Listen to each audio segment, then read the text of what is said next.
Siku zote, haleluya, haleluya. Imba, imba, anaweza, anaweza. Shangilie kwa shangwe kubwa, haleluya. Moyo wangu, sifu Bwana, sifu Bwana, sifu Bwana.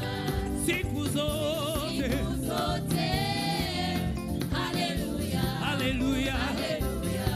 Imba, imba, imba, yeah. Anaweza, anaweza, anaweza. Shangilie Baba, shangilie kwa shangwe kubwa, shangwe kubwa, haleluya. Imba moyo wangu, moyo wangu, yeah, yeah. Sifu Bwana, sifu Bwana. Siku zote, yeah. Haleluya, haleluya. Imba, imba, imba, imba, yeah. Anaweza, anaweza, anaweza. Shangilie Baba, yeah. Kwa shangwe kubwa, peperusha mikono juu kwa Yesu.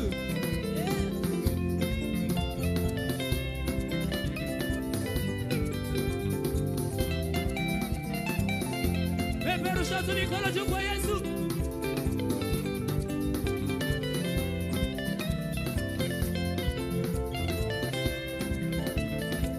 Imba moyo wangu, moyo wangu, yeah. Sifu Bwana, sifu Bwana, sifu Bwana. Siku zote, haleluya, haleluya, haleluya.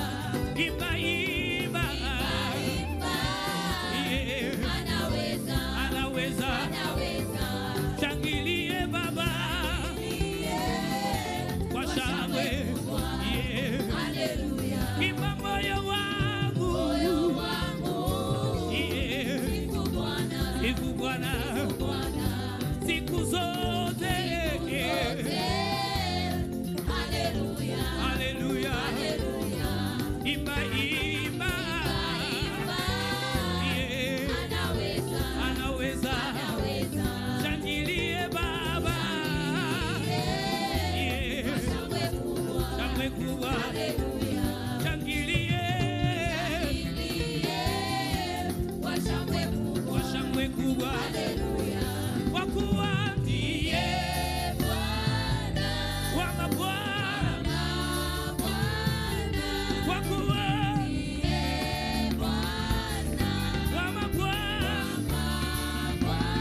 bariki, bariki, bariki, bariki, bariki, bariki, bariki, bariki, bariki, bariki, bariki, bariki, inua, inua, inua, inua, inua, inua, inua, inua, inua, inua, inua, inua, wapi vigelegele. Cheza tu kwa Yesu, allez, allez, allez, allez, allez, allez, allez, wapi vigelegele.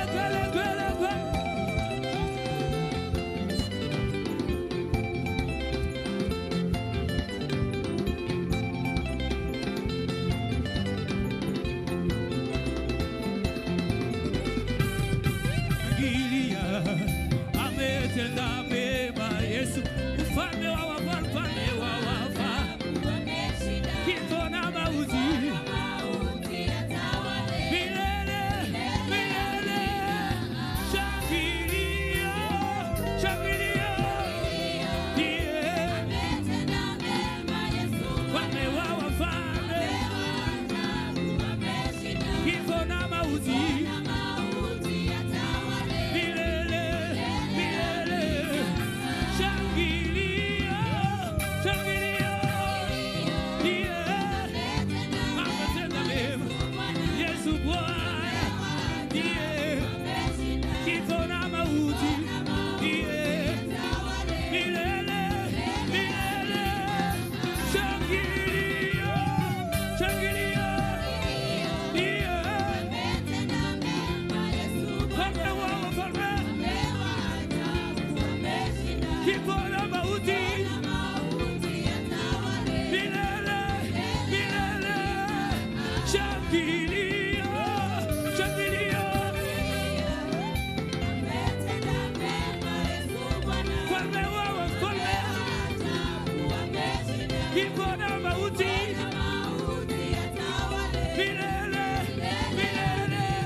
Barigi, barigi, barigi, barigi, barigi, barigi, barigi, barigi, barigi, barigi, barigi, barigi, wapi vigelegele.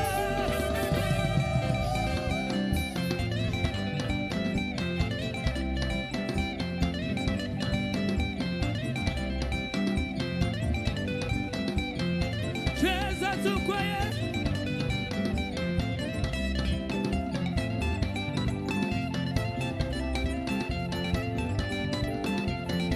Allez, allez, allez, allez, allez, allez, allez, allez, allez, allez,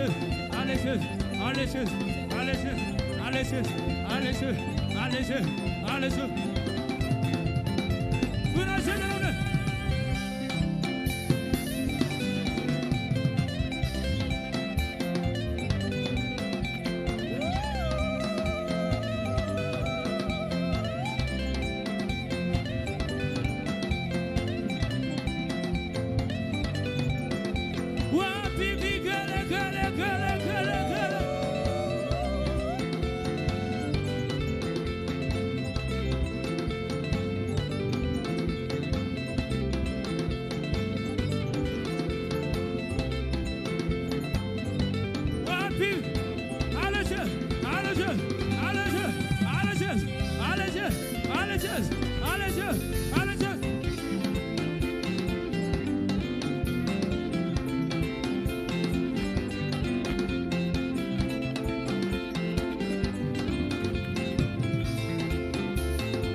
kuokoa, jina lenye kuinua, jina lenye kubariki, hiyo jina, jina, hiyo jina, jina, bariki, bariki, bariki, bariki, bariki, bariki, bariki, bariki, bariki, bariki, bariki, bariki, wapi vigelegele.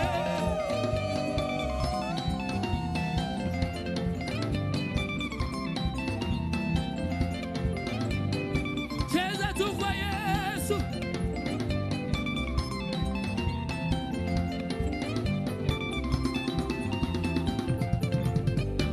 Yeah, jina, jina. Oh, jina, jina. Jina lenye mamlaka. Jina lenye kukomboa. Jina lenye kubariki. Jina lenye kuinua. Oh, jina, jina. Oh, jina, jina. Linaleta tumaini. Linafungua waliofungwa. Linaweka njia. Linainua masikini. Linaponya magonjwa yote. Linaokoa dhambi. Oh, jina, jina. Oh, jina, jina. Oh, jina, jina. Jina lenye nguvu nyingi. Jina lenye kubariki. Jina lenye kuinua. Jina lenye kutuponya. Jina lenye kutushindia. Jina lenye kubariki. Oh, jina, jina. Oh, jina, jina.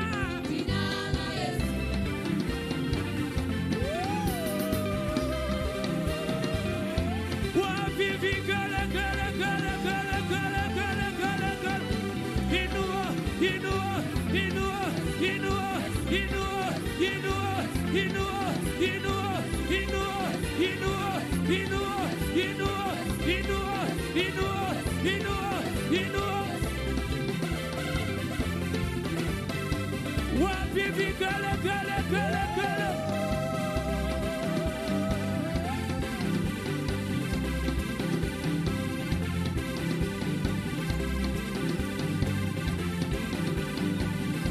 Inua Yesu tu, inua tu, inua tu, inua tu.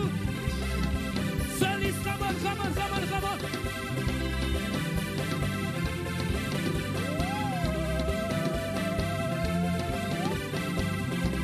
Wapi vigelegele, gele.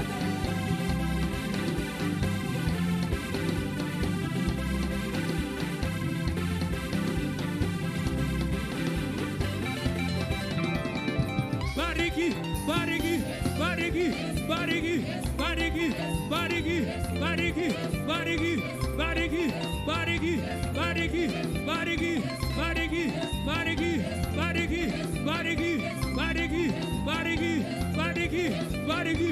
Ruka tu, ruka tu, ruka tu, ruka tu, ruka tu, ruka tu, ruka tu, ruka tu, ruka tu, ruka tu, ruka tu, ruka tu, ruka chini, ruka tu, toka chini, ruka tu, toka chini, ruka tu, ruka tu, ruka tu. Somebody scream!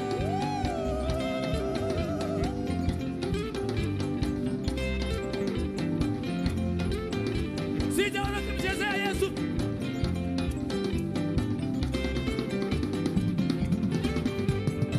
Bariki, bariki, bariki, bariki, bariki, bariki, bariki, bariki, bariki, bariki, bariki, bariki, bariki, bariki, bariki, bariki.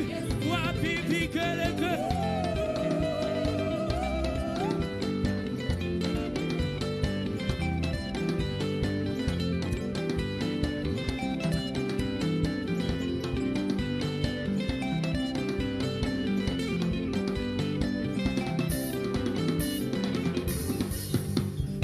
jina, jina,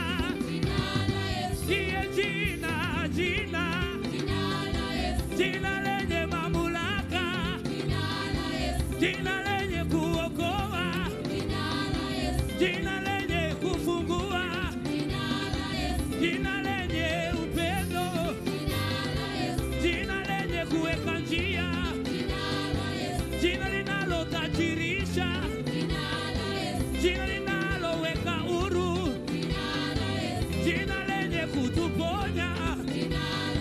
Jina, jina, jina, jina, jina, jina, jina, jina.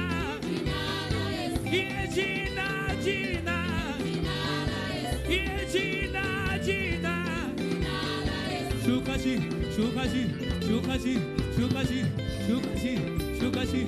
Chezea hapo kidogo, chezea hapo kidogo, chezea hapo kidogo, chezea hapo kidogo, chezea wote kidogo, chezea, cheza, cheza, cheza, cheza, banda, banda, banda, banda, banda, banda, banda, banda, banda, banda, banda, banda.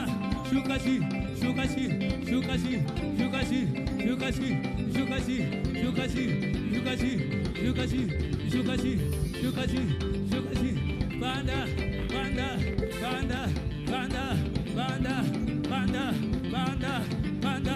Timelelo, timetulu, melu se banabe. Ale time, bana bansambe. Timelelo, timetulu, melu se banabe. Ale time, bana bansambe. Ale time, bana bansambe. Timelelo, timetulu, melu se banabe. Ale time, bana bansambe. Ale time, bana bansambe. Ale time, bana bansambe.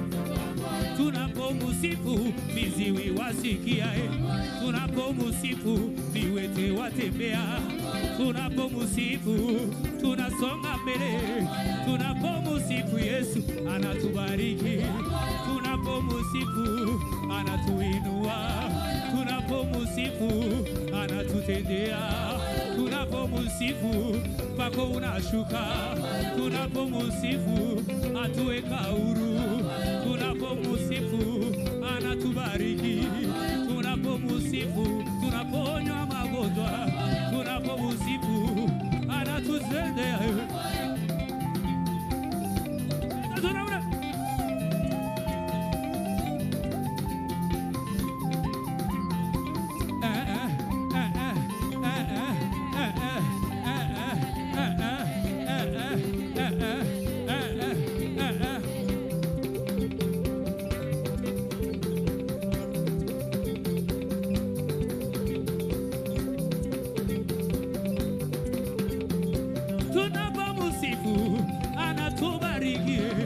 Tunapomusifu anatutendea, tunapomusifu anatubariki, tunapomusifu anatuinua, tunapomusifu anatubariki, tunapomusifu anatuinua, tunapomusifu anatutendea, tunapomusifu anatubariki.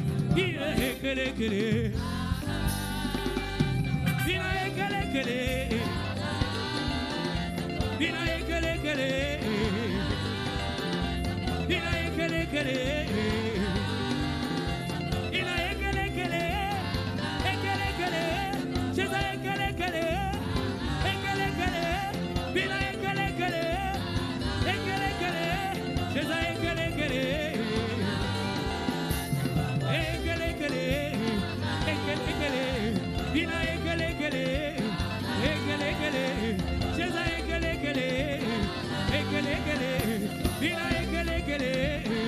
Ekele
Somebody give him glory.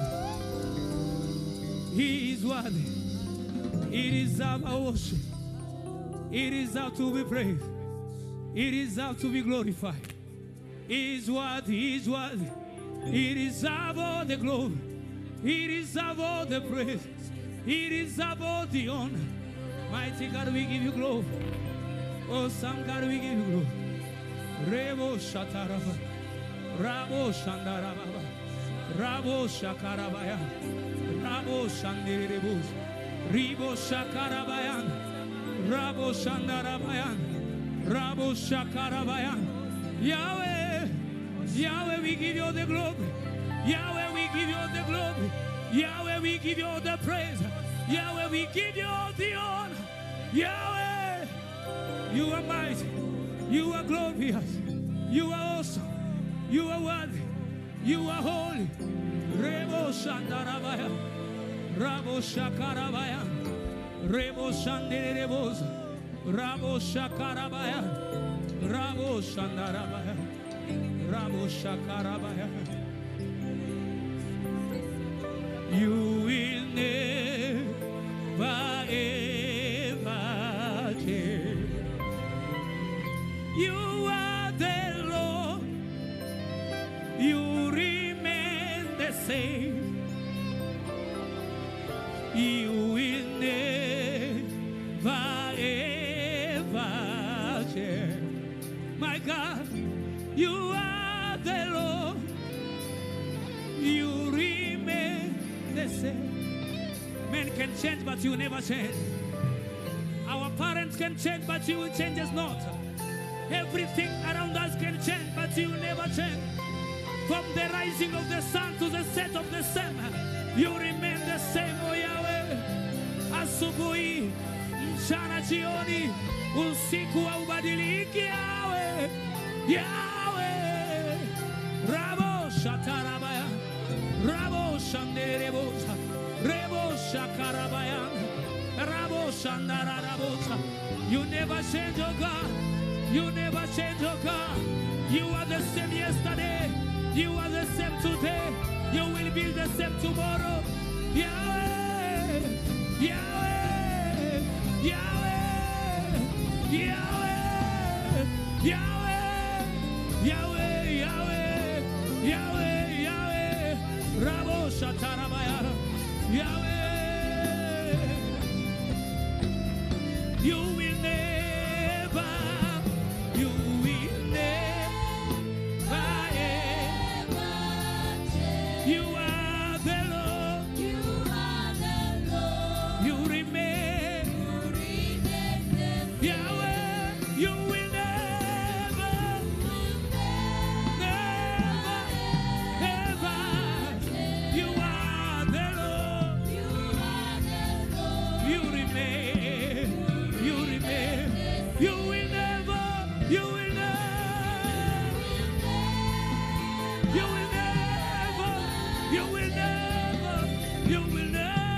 because you are the Lord. You remain. Adonai, you will never, you will never, you will never, you are the Lord. You remain. You are the Lord. You are the Lord. Yeah, you remain. You are the Lord. You remain. Yahweh, you are the Lord. You are the Lord. Yahweh, you are the Lord. You remain. You remain. You are the Lord. You remain. You remain. You are the Lord. You remain. You remain. You are the Lord. You remain. You remain. You are the Lord. You remain. You remain. You are the Lord. You remain. You remain. You are the Lord. Raise your voice and begin to worship Him. He is worthy. He is worthy. He is worthy. He deserves our worship. He deserves our worship. Yahweh, you are the same yesterday. You are the same tomorrow. You are the same forever. You never change. My God, my God, my God, my God, my God. We worship you. Rabo Shandarababa. Rebo Shatarabo Shakarabaya. Rima Shanderebo. Rebo Shakarabosa. Rabo Shanderebo Zibaya. Rabo Shakatarababa. Rema Shanderebo Shikarabaya. Yahweh.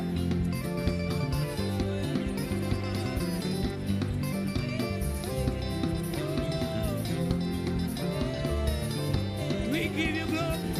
We give you glory. We give you glory.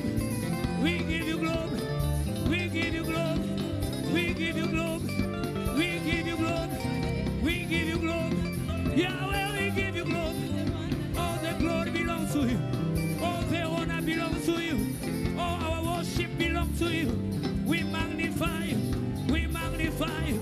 We magnify you. We magnify you. We magnify your holy name. You are mighty. Rebo Shandarababa. Rebo Shatarababa. Rabo Shandarababa. You are the Lord. You are the Lord. You remain. You are the Lord. You remain. You remain. You are the Lord. You remain, Yahweh. You are the Lord. You remain, Yahweh. You are the Lord. You remain, Yahweh. You are the Lord. You remain. You are the Lord. You remain, Yahweh. You are the Lord. Rabo Shandarababaya. Rabo Shakarabaya. You are the Lord. You remain the same. You are the Lord. You remain the same. Every day you are the same. Rabo Shatarabaya. Rabo Shatarababa. Rebo Shatarabaya. Raise your voice and worship Him. He deserves our worship tonight. It is our worship tonight. It is our worship tonight. It is our worship tonight. It is our worship tonight. Rebo Shatarabaya. Rabo Shandarabo Shikaraba. Rimayanderebo sitarababa. Rabo shataraba. Rimayanderebo shatarababa. Yahweh we worship. Yahweh we worship. Yahweh we worship. Yahweh we worship. Rebo shataraba.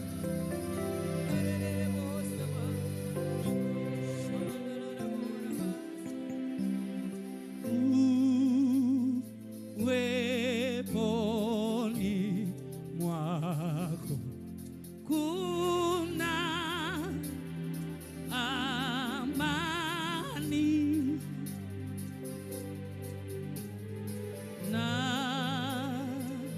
napenda nikae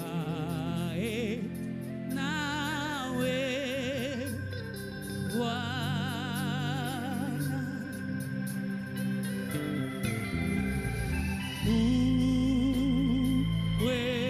Uweponi mwako kuna amani,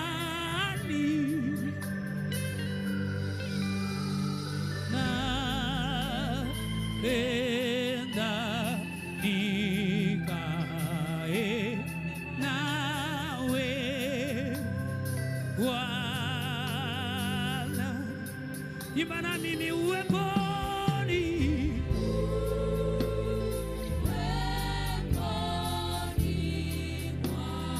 kuna amani, yeah. Napenda nikae, yeah. Nikae nawe, yeah. Uweponi mwako, yeah. Kuna amani, yeah, yeah. Napenda nikae,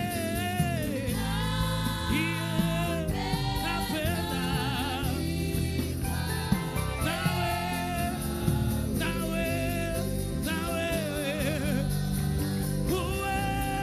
Uweponi mwako, rabo shatarabo, rebo shataraba. Kuna amani, kuna amani, kuna amani, kuna amani. Baba napenda, rabo shatarabaya, rabo shataramaya, rabo shatarabosa.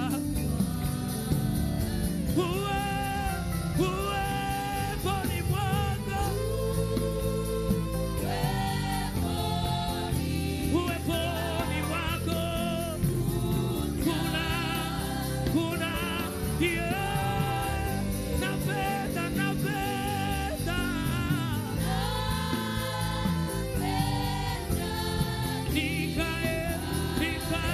nikae, one more time, yeah.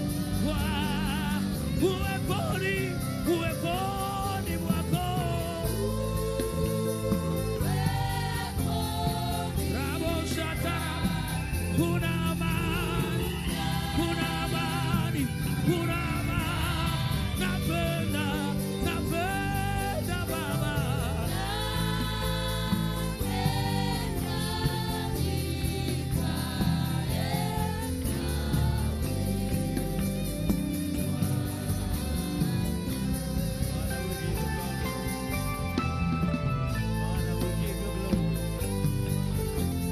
Father, we give you glory, Lord.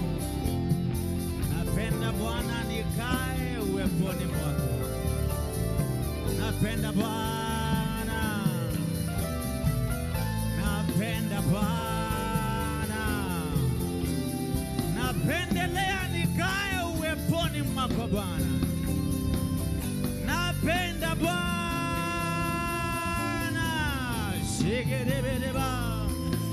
Rakoto sekete minasala. Napenda Bwana, napenda sana. Nikae uweponi mwako siku zote Jehova. napenda Bwana, napenda Bwana, napenda Bwana, napenda Bwana. Psalm 27, napenda Bwana, napenda Bwana, napenda Bwana. Kwako kuna amani Jehova, wako kuna amani Bwana wangu, wako kuna uponyaji Bwana wangu, wako kuna ukombozi Yahweh.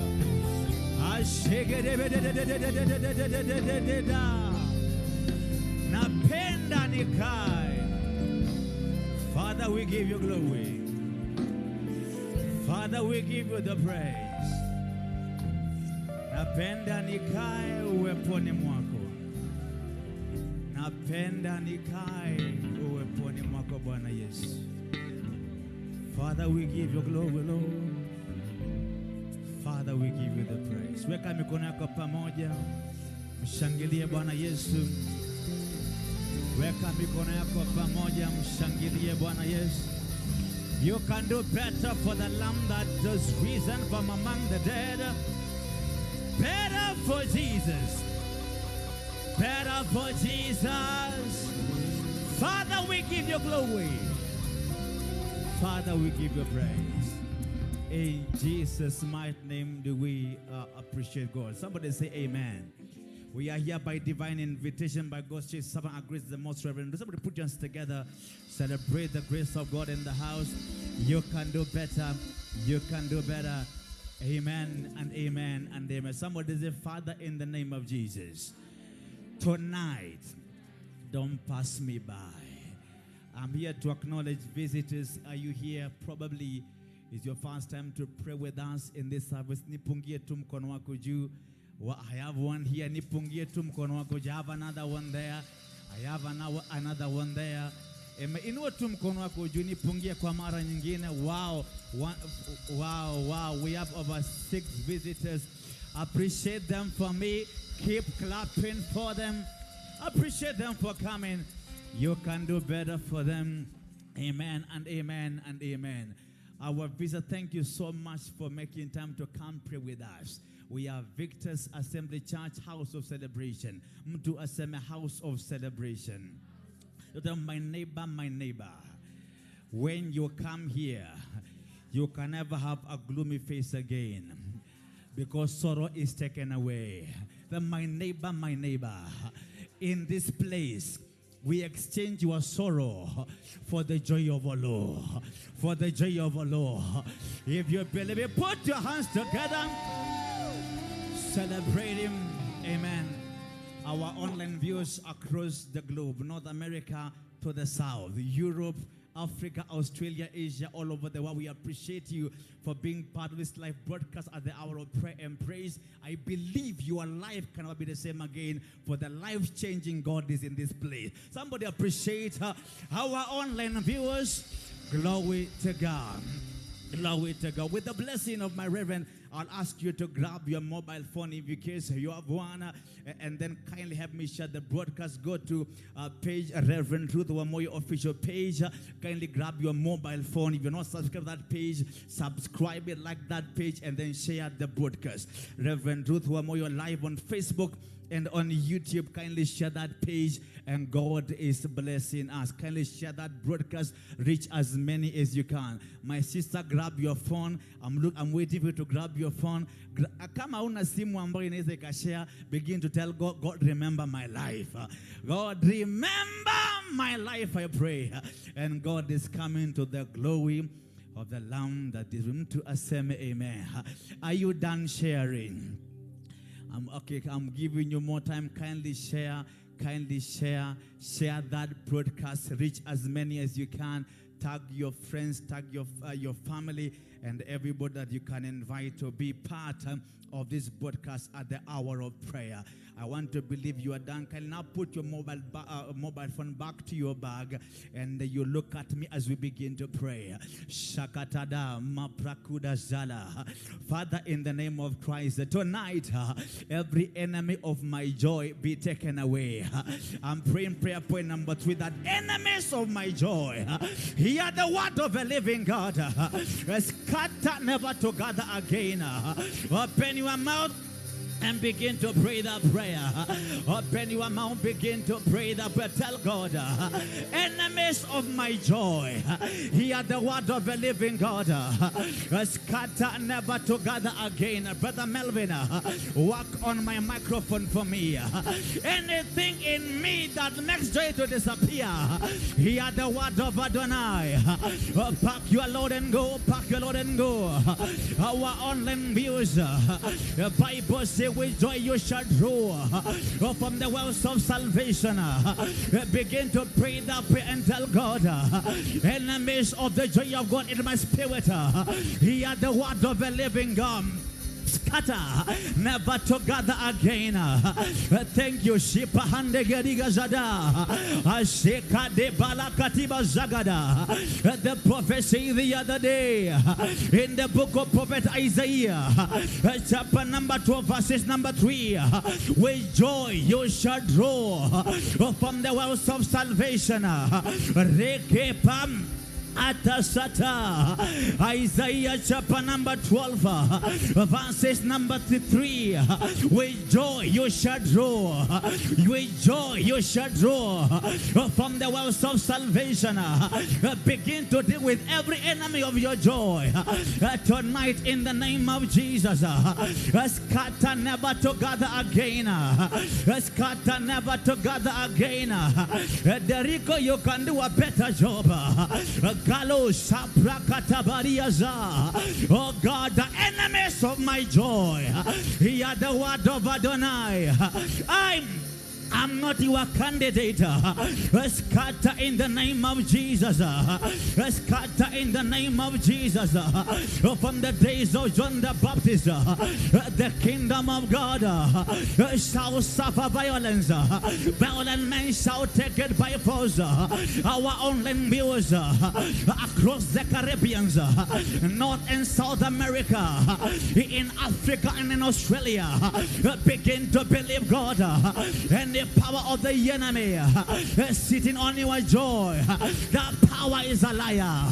That power is a liar. That power is a liar. Surrender by fire in the mighty name of the Lord, Son of the living God. Regedo Sikana Marigede, Pralo Sikana Migada. Acts of the Apostles, chapter number 16. Oh God, open your mouth and pray. Acts of the Apostles, chapter number 16, verses number 16. Redeemer and God, open your mouth, somebody clap your hands and pray. Oh, clap your hands and pray. 16.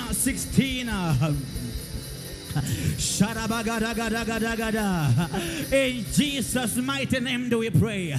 Ladies and gentlemen, towns are controlled by strong men. Acts 16:16, the Bible says, now it happened as we went to pray at the hour of prayer, a certain slave girl possessed with the spirit of divination met us, and he brought a master's much fortune by fortune telling. The money you are looking for is in the hands of a strong man.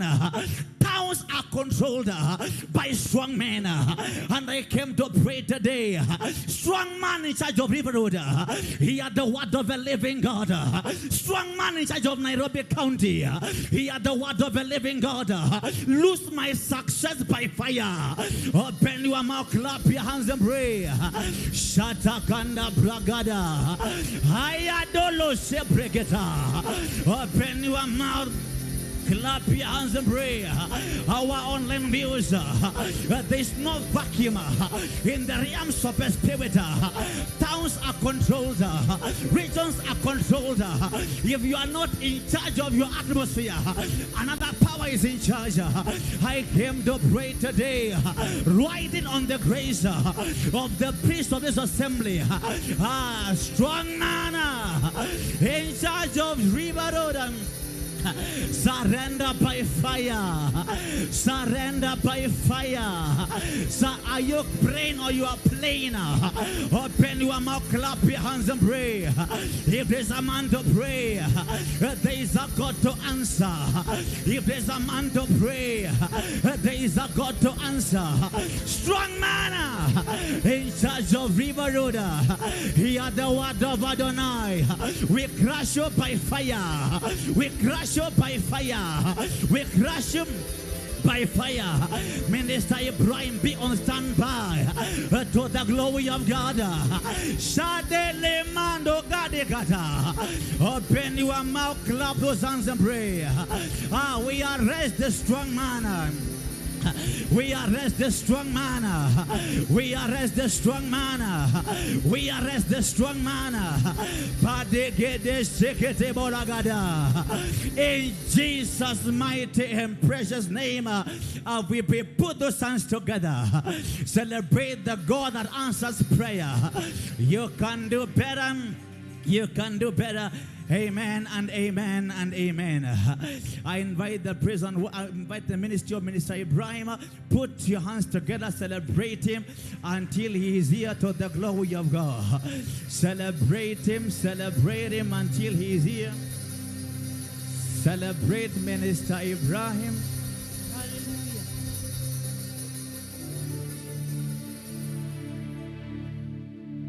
You can live better for Minister Moses. Hallelujah. Pigie Minister Moses makofi. Hallelujah. Kisha weka juu mikono yako juu ya kichwa. Pigia Bwana Yesu shangwe na vigelege. Pigia Bwana Yesu shangwe na vigelege. Pigia Bwana Yesu shangwe na vigelege. Pigia Bwana Yesu shangwe na vigelege. Shangwe na vigelegele kwa Yesu. Pande hii shangwe na vigelegele kwa Yesu. Piga makofi na shangwe na vigelegele. Hallelujah, hallelujah, hallelujah. Hallelujah. Ambia jirani yako, give me some space. I want to dance for my God. Hallelujah. Hallelujah. Wangapo uko tayari? Wangapo uko tayari? Hallelujah. Tutakwenda kucheza. Tutakwenda kucheza, tucheze. Hallelujah. Kama Daudi. Hallelujah. Kama unaamini ya kwamba Bwana anakwenda kuonekania siku ya leo, pigia Bwana Yesu makofi mazuri. Shangwe na vigelegele kwa Yesu. Hallelujah. My God is good. I will lift him up higher. Everywhere I go, I will lift him up higher.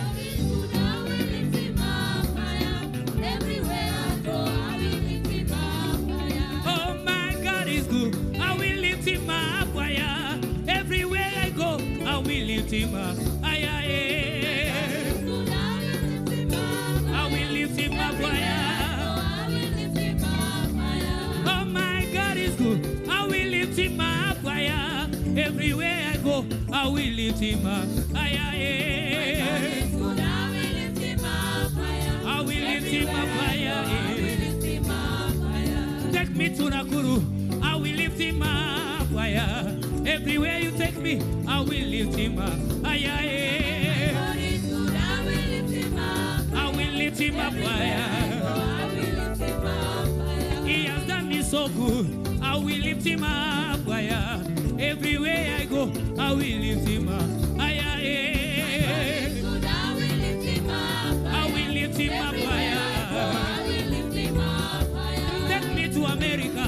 I will lift him up higher. Everywhere I go, I will lift him up higher.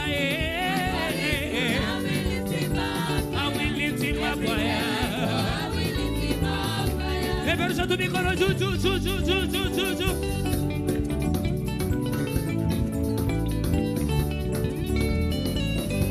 Kisha weka kelele za shangwe na vigelegele kwa Yesu. Shangwe na vigelegele.